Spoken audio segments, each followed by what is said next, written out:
Recientemente comencé a leer el manga de Undead Unlock y he estado haciendo uno que otro comentario en Twitter o X, como sea que la conozcan, y la verdad hasta ahora me ha parecido un manga bastante disfrutable y muy divertido, y el día de hoy vengo a hablar sobre este. Pero hay que dejar algunas cosas claras. Una de ellas, como vieron en el título, solamente hablaré de lo ocurrido hasta el final del tomo 4, es decir, hasta el capítulo 34 del manga. Y segundo, y como es obvio, estas solo serán mis impresiones hasta ahora. Puede que por el momento me parezca bueno o malo algo, pero con el avanzar del manga cambie esa opinión. Así que tengan un poco de paciencia, y una vez dejado esto en claro, yo soy Rokuromi y damos comienzo con este video.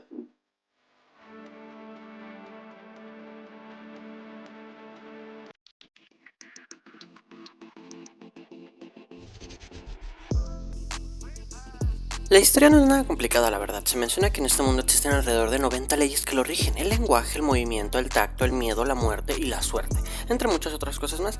Y en este mismo mundo existen seres los cuales van en contra de esas leyes, uno por cada una de estas, recibiendo el título de desafiantes. Al menos en la traducción que estoy leyendo. Y lo interesante aquí es que son los dos bandos que existen, siendo el primero el de Unión, un equipo el cual busca aumentar su poder por medio de cumplir las misiones encargadas por el libro viviente Apocalipsis, ya que con cada misión lograda obtienen nuevas recompensas, como la unificación del lenguaje o la ubicación de nuevos UMAs y desafiantes. Pero la recompensa final de Unión es, o al menos la que espera conseguir, es la ubicación del dios de su mundo, para acabar con él y poder volver a sus vidas normales y sin poderes, o al menos eso es lo que tengo entendido que sucederá. La verdad es bastante sencillo, honestamente me recuerda mucho a los memes de juegos de Kirby o cualquier RPG de Misión 1, recuperar un animal perdido, misión final, acabar con el dios de ese mundo. Pero eso no quita lo divertido, ya que lo que termina por llamar la atención de este manga es la existencia de los desafiantes y el cómo con sus habilidades se enfrentan a sus semejantes, ya que no solo se basan en hacer el mismo ataque una y otra vez, deben hacer diversos usos de sus capacidades de desafiantes, como las balas corporales de Andy o la tasa de cambio de mala suerte de Fuko, personajazo por cierto. La verdad es que hasta ahora he visto pocos arcos, ya que como tal son el reclutamiento, la vía donde todo se muere, la subasta y el traidor, aunque este último tengo una queja de la que voy a hablar más adelante, pero del resto de arcos se mantiene con lo que prometen: peleas buenas, personajes carismáticos y poderes extravagantes. Ahora bien, pasemos al siguiente punto, el cual es Under.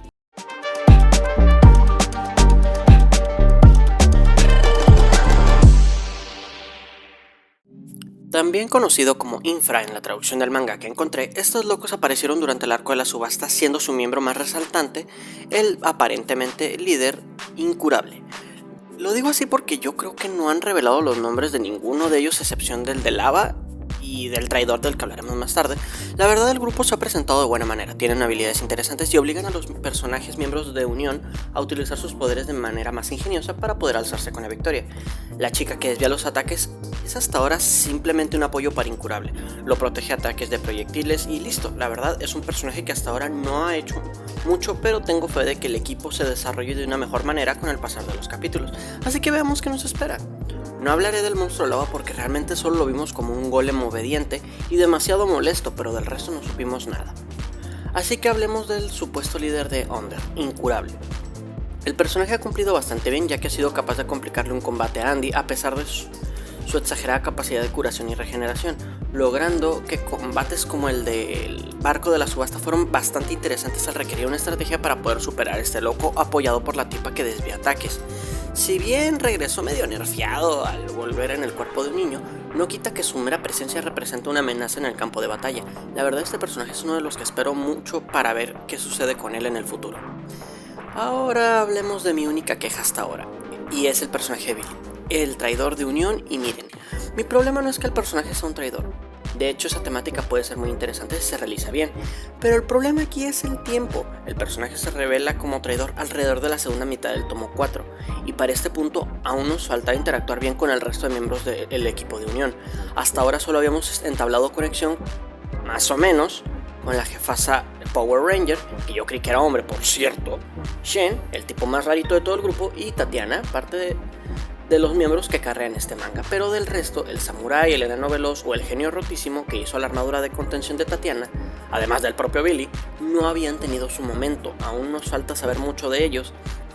Por eso siento que primero se debió presentar a otros miembros del equipo, y con otro fracaso así el tipo se vería genuinamente desesperado por el posible Ragnarok ocasionado por el dios de su mundo, y además nos hubiera dolido más el enterarnos de que él era el traidor, ya que para ese punto solo vimos que tuvo un buen gesto con Tatiana al darle una especie de barras de comida para que nadie se sintiera tan alejada de los demás, pero eso lo vimos recién al final del arco anterior. Por eso no me parece que sienta un verdadero impacto, o al menos el que debería tener una traición de este estilo. El personaje aún puede recuperarse, pero la verdad este fue un muy mal inicio, al menos desde mi punto de vista. Ahora bien, pasamos a hablar de la contraparte de Under, el grupo Unión.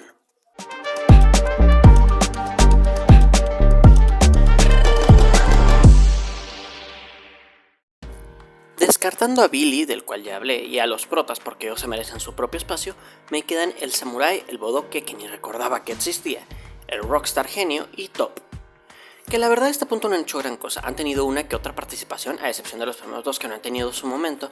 Aún falta que veamos siquiera cómo se llaman algunos de ellos, o a lo mejor y si lo dijeron y ni cuenta me di. Pero la verdad es que estos 4 hasta ahora no pasan de ser personajes de adorno o apoyo para los verdaderos personajes importantes. Y hablando ya de gente importante, tenemos a Juice, la jefasa. La verdad, siento que el siguiente arco va a ser con ella como foco principal. Esto evita que gracias a la traición de Billy las cosas se pondrán tensas y deberemos ver un poco más sobre los personajes para poder afianzar más los lazos del equipo. Y a lo que serviría mucho precisamente es ver el origen de este grupo. Cómo fue que se dieron cuenta de sus poderes y el cómo esos primeros 10 fueron seleccionados para cumplir las misiones de Apocalipsis. Este arco podría ser uno bastante bueno. No estoy seguro de si realmente eso vaya a pasar próximamente, pero me parece que será un muy buen avance para la serie. Además de que eso, la verdad, el poder Unjustice es demasiado exagerado. Es capaz de tener una invasión alienígena sin esfuerzo y estoy seguro que no hemos visto ni la mitad de lo que esta Power Ranger es capaz de hacer. Después tenemos a Shen, que la verdad es un tipo demasiado extraño. No me da vibras de nada, no siento que sea un personaje que oculte algo, pero tampoco es alguien confiable. Está en ese limbo que me genera preocupación, pero no sé el por qué. Honestamente su poder es demasiado molesto de enfrentar. El siempre hacer lo opuesto a lo que planeas hacer es difícil de superar, sobre todo si por obvias razones nunca sabes que eso es lo que está sucediendo. Espero ver más de él porque genuinamente prefiero descubrir si es realmente un aliado, un enemigo o siquiera alguien en quien pueda confiar. Ya solo nos quedan 2, Chikara y Tatiana.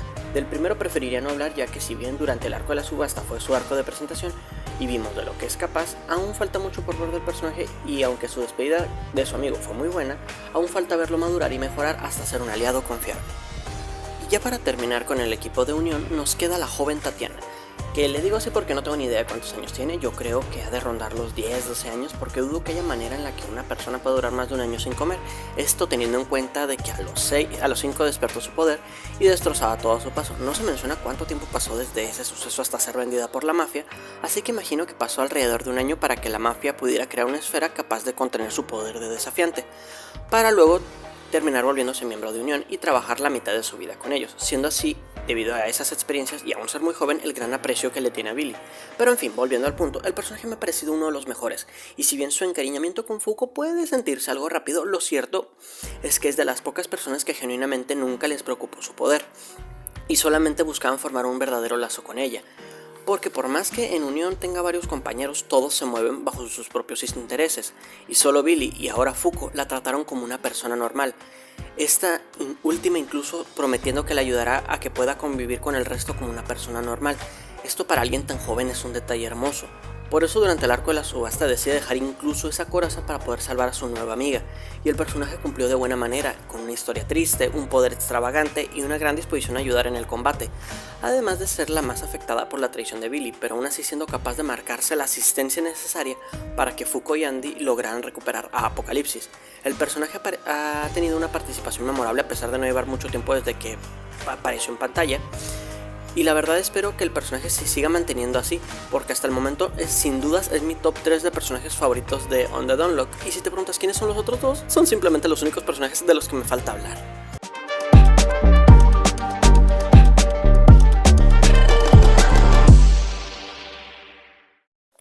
Andy y Fuko, Undead y Unluck, no muerta y desafortunada. Este dúo es genuinamente increíble. La verdad tenía mis dudas cuando durante todo el primer arco Andy andaba de mañoso con Fuko. Diría que se entiende ya que de esa manera la mala suerte era más segura, pero como veríamos con el pasar de los capítulos, es mejor no forzar las cosas y simplemente mejorar su relación con ella, ya que de esa manera con menos momentos incómodos termina obteniendo un mejor resultado, aunque me sorprende lo mala que es la tasa de cambio. Manoseo es equivalente a la explosión de un volcán, pero cortarle el cabello es equivalente a que le caiga un rayo y la peor, un un beso, dependiendo de si es en la boca o en la mejilla, termina con un meteorito o con una lluvia de meteoritos sobre la persona. Sé que esto es debido a que a mayor conexión emocional, mayor es el efecto, pero eso no quita que es una muy mala equivalencia. Ya hablando sobre ellos individualmente, el personaje de Andy es uno bastante divertido. Es del estilo que siempre quieren hacer todo a su manera y es bastante gracioso. Los personajes que son tan longevos suelen tener historias interesantes y teniendo en cuenta que lleva vivo alrededor de 200 años, tiene mucho que contar. Debió volverse desafiante alrededor de sus 20 años y tengo interés en ver más acerca de Victor. Esa versión de Andy me asusta, pero tengo interés en ver si realmente es el original o solamente es parte de una crisis de identidad de Andy, por tanto que se ha regenerado. Por favor, quien se haya leído el manga, no me lo spoilee. Quiero descubrir ese detalle por mí mismo con esta lectura.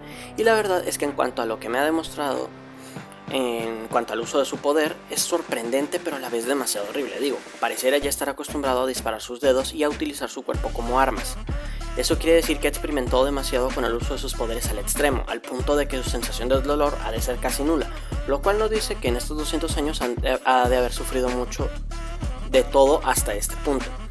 La verdad no me parece que hasta este punto el personaje sea mejor que Tatiana, pero es innegable que el tipo es bastante carismático y el verlo en pantalla durante gran parte de las peleas hace que te genere más interés el ver cómo sale de distintos enfrentamientos y conflictos en los que se ve involucrado, además de que precisamente por poder hacer un uso más controlado de su poder podemos ver un combate más interesante. Pero la verdad, quien para mí se lleva el show en esta serie es nadie más que Fuko Izumo. Es quien busca empatizar y comprender a los demás. Originalmente pensaba que sería el personaje femenino que siempre termina siendo el apoyo del protagonista, pero todo lo contrario, Andy termina siendo su apoyo, porque sí, Fuko hasta el momento donde les estoy contando, que es el tomo 4, carece de fuerza física y realmente no tiene un control de su habilidad, ya que depende completamente de Andy para que funcione, pero eso no significa que se quede atrás siempre. Durante el inicio de la serie, ambos combates terminan por ser decididos gracias a las acciones de Fuko, como el beso en la mejilla que ocasiona el meteoro en el capítulo 1 y la explosión con la que el compañero de Shen queda confundido para que Andy acabe con él. Muchas de las situaciones en esta serie avanzan debido a que Fuko decide realizar alguna acción.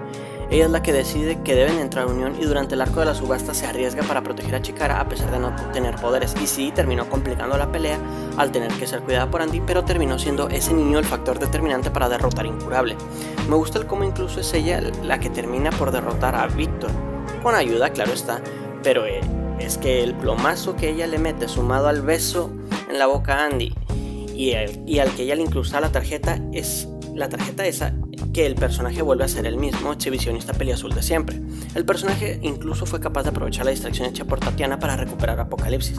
Es un personaje del que he disfrutado ver y afortunadamente gracias a ser parte del dúo protagonista, seguiremos viendo a este personaje hacer uso de su mala suerte para poder avanzar en el cumplimiento de las misiones para obtener la ubicación del dios de este mundo.